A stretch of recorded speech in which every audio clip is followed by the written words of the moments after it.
kodum fako setara garfatte lubbuun koo Yesus ko qooda kodum fako setara garfatte lubbuun koo Yesus ko qooda kodum fako setara garfatte lubbuun koo Yesus ko qooda kodum fako setara garfatte lubbuun koo Nafsa era jireenyi si wajjini hin barbaadu kan biraan fedhu ani Nafsa era jireenyi si wajjini hin barbaadu kan biraan fedhu ani Nafsa era jireenyi si wajjini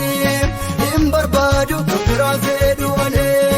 Nafsa era jireenyi si wajjini hin barbaadu kan biraan fedhu ani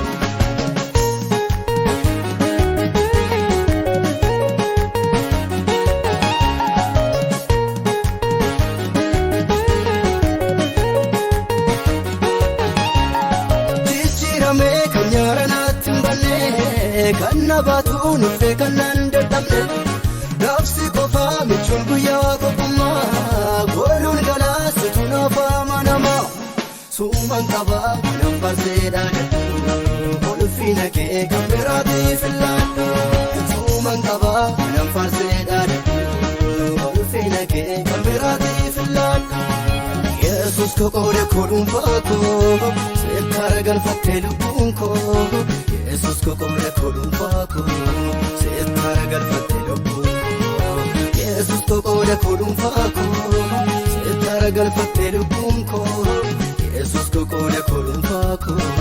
setara galfatte lubbuun koo Nafsa era jireenyi si wajjini hin barbaadu kan biraan fedhu ani Nafsa era jireenyi si wajjini hin barbaadu kan biraan fedhu ani Nafsa era jireenyi si wajjini hin barbaadu kan biraan fedhu ani Nafsa era jireenyi si wajjini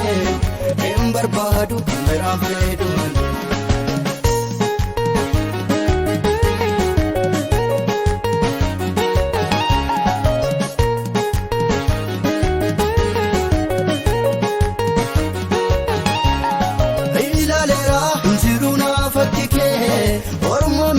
Garabummaati kan kee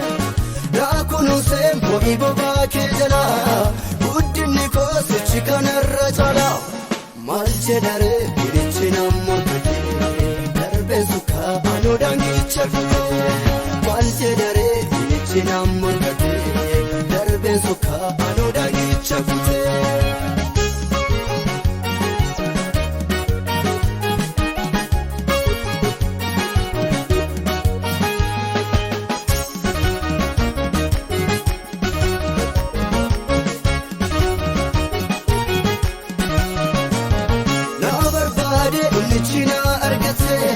Nafta era yaadi keenaa mo'ate Siifan ta'a umurii konsiladha Hidhata koo siifan faaruu farfadha Argannaan kee seera dubbu